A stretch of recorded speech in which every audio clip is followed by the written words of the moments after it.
Khan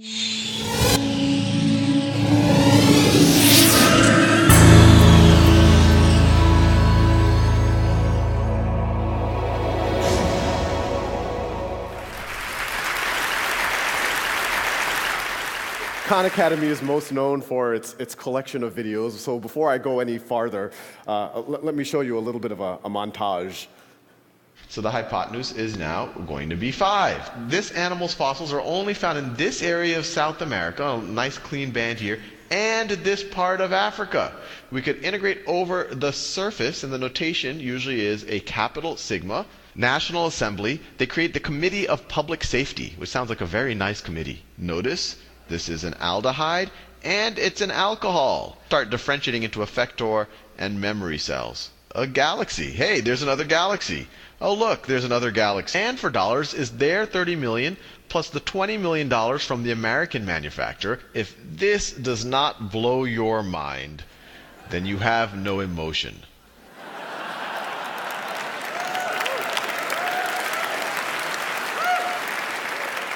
We now have on the order of 2,200 videos covering everything from basic arithmetic all the way to vector calculus and some of the stuff that you saw up there. We have a million students a month using the site, watching on the order of 100 to 200,000 videos a day. But what we're going to talk about in this is how we're going to the next level. But before I do that, I want to talk a little bit about really just how I got started. And some of y'all might know, about 5 years ago, I was an analyst at a hedge fund, and I was in Boston, and I was tutoring my cousins in New Orleans remotely. And I started putting the first YouTube videos up really just as kind of a nice to have, just kind of a supplement for my cousins, something that might, give them a refresher or something. And as soon as I put those first YouTube videos up, something interesting happened. Actually, a bunch of interesting things happened. The first was the feedback from my cousins. They told me that they preferred me on YouTube than in person.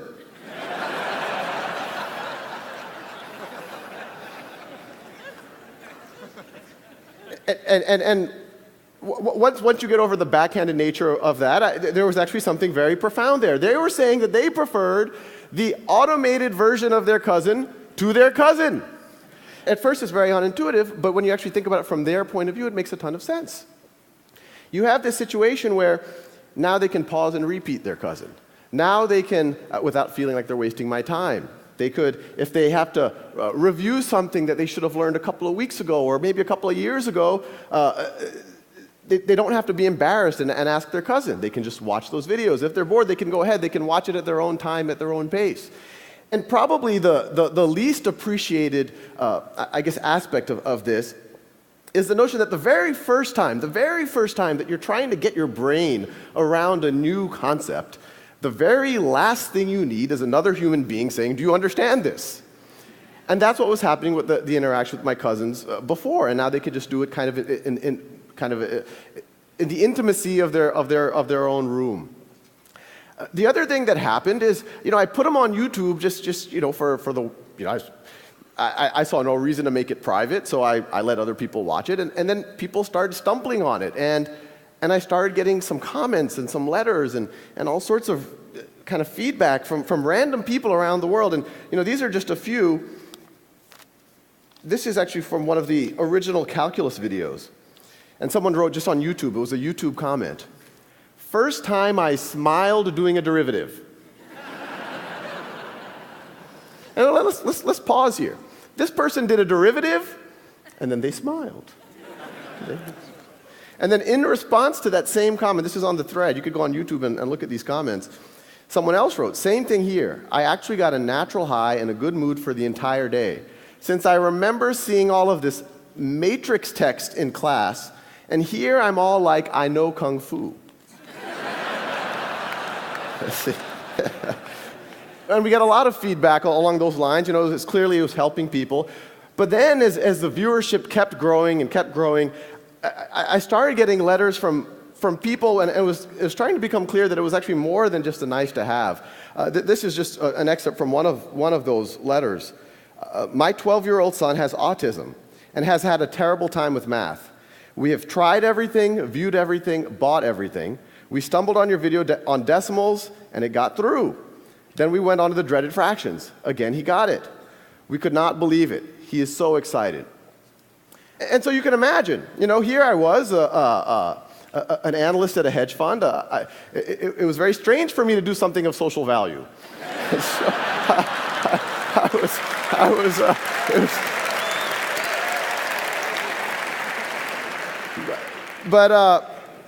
I was excited, so I kept going. And then other things started to dawn on me. That not only would it help my cousins right now, or these people who are sending letters, but it could maybe that this content will never go old, that it could help their kids or their grandkids. If Isaac Newton had done YouTube videos on calculus, I wouldn't have to. Assuming he was good. We don't know. The other thing that happened, and even at this point, I said, okay, maybe it's a good supplement, it's good for motivated students, it's good for maybe homeschoolers, but I didn't think it would be something that would somehow penetrate the classroom. But then I started getting letters from teachers. And the teachers would write saying, we've used your videos to flip the classroom. You've given the lectures. So now what we do, and this could actually happen in every classroom in America tomorrow, what I do is I assign the lectures for homework, and what used to be homework, I now have the students doing in the classroom. And I want to pause here for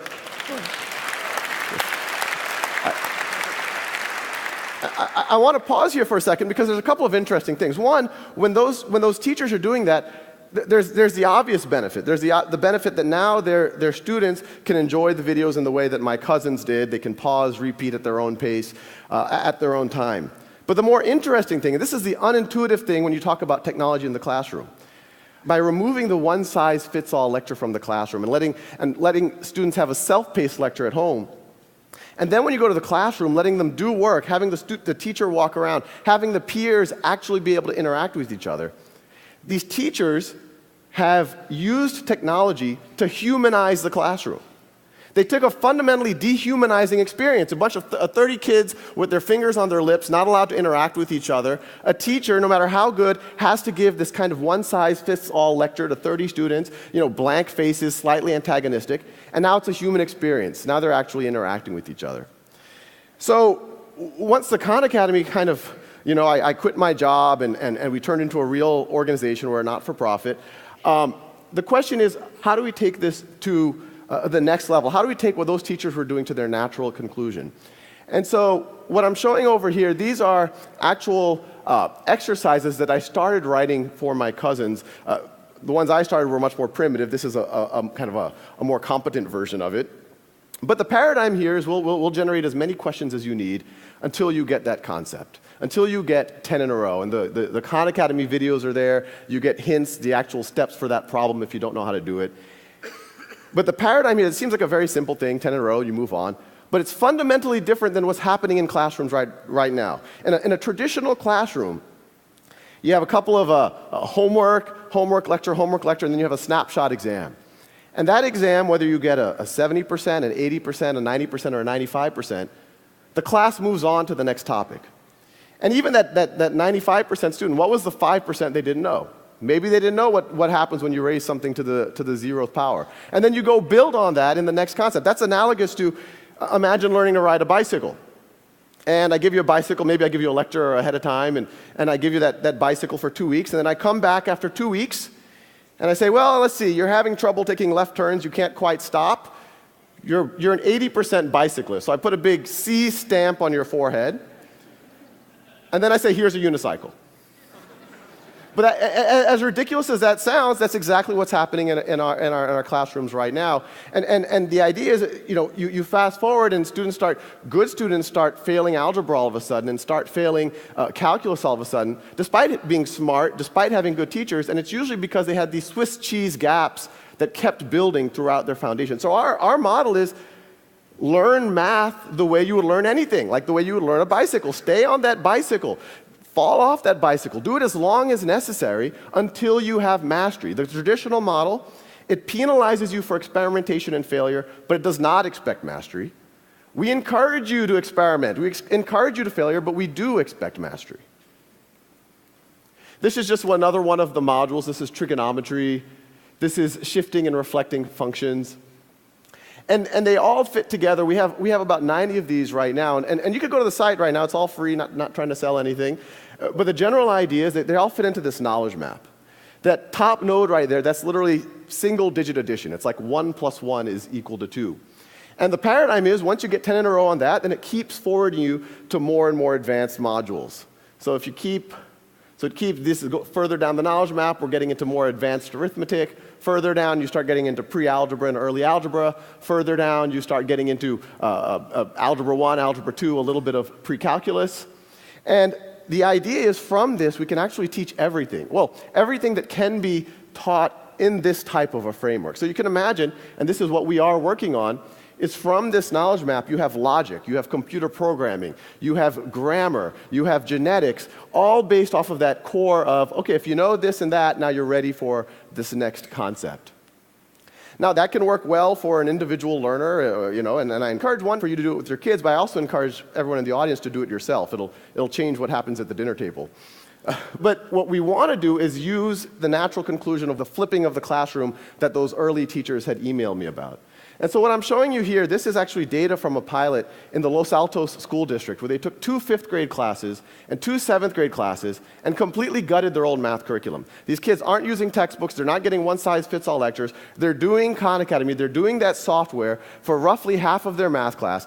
And I want to make it clear, we don't view this as the complete math education. What it does is, and this is what's happening in Los Altos, it frees up time. This is the blocking and tackling, making sure you know how to do a system of equations, and it frees up time for the simulations, for the games, for the mechanics, for the robot building, for the estimating how high that hill is based on its shadow. And so the paradigm is the teacher walks in every day, every kid works at their own pace, and a teacher this is actually a live dashboard from Los Altos School District, and they look at this dashboard. Every row is a student.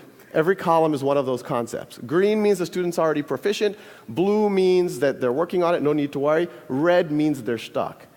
And what the teacher does is literally just says, let me intervene on the red kids. Or even better, let me get one of the green kids who are already proficient in that concept to be the first line of attack and actually tutor their peer.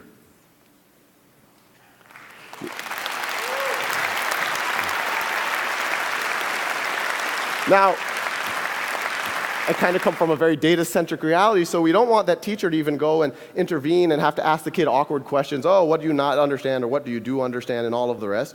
So our paradigm is to really arm the teachers with as much data as possible, really data that in almost any other field is expected if you're in finance or marketing or manufacturing. And so the teachers can actually diagnose what's wrong with the students so that they can make their interaction as productive as possible. So now the teachers know exactly what the students have been up to, how long they've been spending every day, what videos have they been watching, when did they pause the videos, what did they stop watching, what exercises are they using, what have they been focused on. The outer circle shows what the exercises they're focused on. The inner circle shows the videos they're focused on. And the data gets pretty granular, so you can actually see the exact problems that the student got right or wrong. Red is wrong, blue is right. The leftmost question is the first question that the student attempted. They watched the video right over there. And then you could see eventually they were able to get 10 in a row. It's almost like you can almost see them learning over those last 10 problems. They also got faster. The height is how long it took them. So, when you talk about self-paced learning, it makes sense for everyone. In education speak, differentiated learning. But it's kind of crazy what happens when you actually see it in a classroom. Because every time we've done this, in every classroom we've done, over and over again, if you go 5 days into it, there's a group of kids who've raced ahead, and there's a group of kids who are a little bit slower. And in a traditional model, if you did a snapshot assessment, you say, oh, these are the gifted kids, these are the slow kids. Maybe they should be tracked differently. Maybe we should put them in different classes. But when you let every student work at their own pace, and we see it over and over and over again, you see students who took a little bit extra time on one concept or the other, but once they get through that concept, they just race ahead. And so the same kids that you thought were slow 6 weeks ago, you now would think are gifted. And we're seeing it over and over and over again. And it makes you really wonder kind of how much all of the labels, maybe a lot of us have benefited from, were really just due to a coincidence of time. Now, as valuable as something like this is in a district like Los Altos, our goal is to use technology to humanize, not just in Los Altos, but kind of on a global scale, what's happening in education. And actually, that kind of brings an interesting point, is that a lot of the effort in humanizing the classroom is focused on student-to-teacher ratios. In our mind, the relevant metric is student to valuable human time with the teacher ratio. So in a traditional model, most of the teacher's time is spent doing lectures and grading tests and whatnot. Maybe 5% of their time is actually sitting next to students and actually working with them. Now 100% of their time is. So once again, using technology, not just flipping the classroom, you're humanizing the classroom, I'd argue, by a factor of 5 or 10. And as valuable as it is in Los Altos, imagine what that does to the adult learner who's embarrassed to go back and learn stuff that they should have known before going back to college. Imagine what it does to a street kid in Calcutta who has to help his family during the day, and that's the reason why he or she can't go to school. Now they can spend 2 hours a day and remediate or get up to speed and not feel embarrassed about what they do or don't know. Now imagine what happens where, we talked about the peers teaching each other inside of a classroom, but this is all one system. There's no reason why you can't have that peer-to-peer tutoring beyond that one classroom. Imagine what happens if that student in Calcutta all of a sudden can tutor your son, or your son can tutor that kid in Calcutta.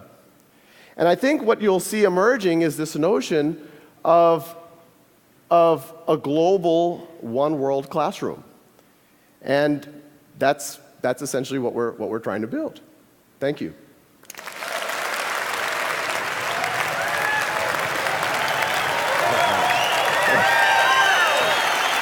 I'll ask you about 3 or 4 questions. We got plenty of time. Okay.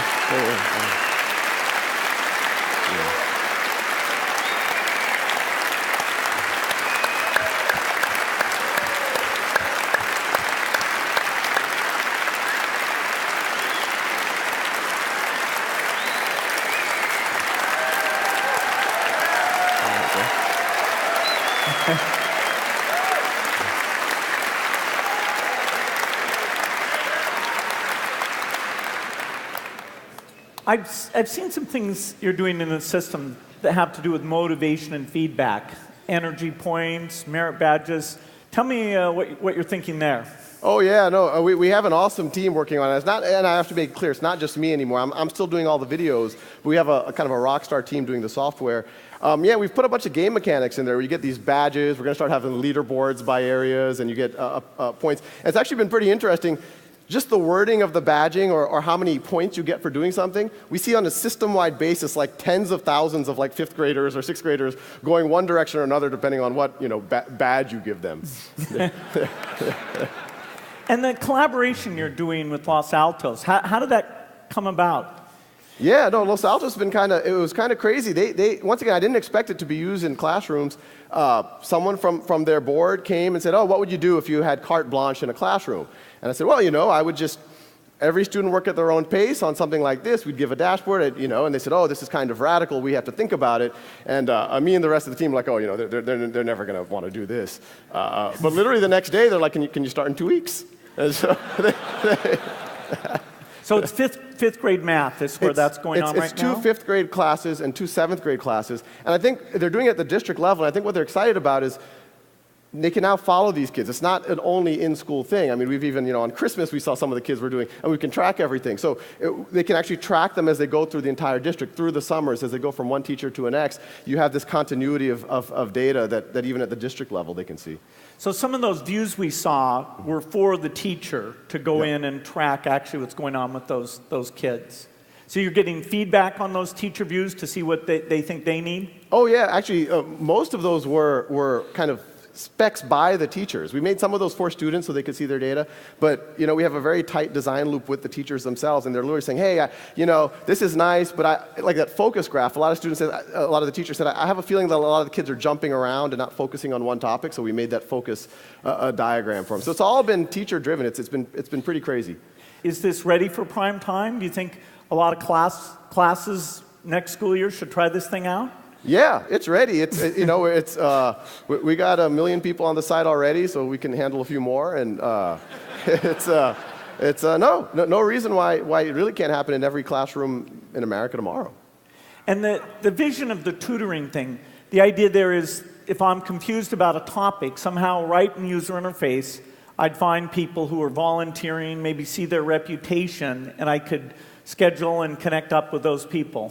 Absolutely, and this is something that I recommend everyone in this audience to do is those dashboards that teachers have, you can go log in right now and you can essentially become a coach for your kids, your nephews, your cousins, or maybe some kids at the Boys and Girls Club. And yeah, you can start becoming a mentor or tutor really immediately, but yeah, it's all there. Well, it's amazing. I think you've just got a glimpse of the future of education. Thank you. Oh, thank you.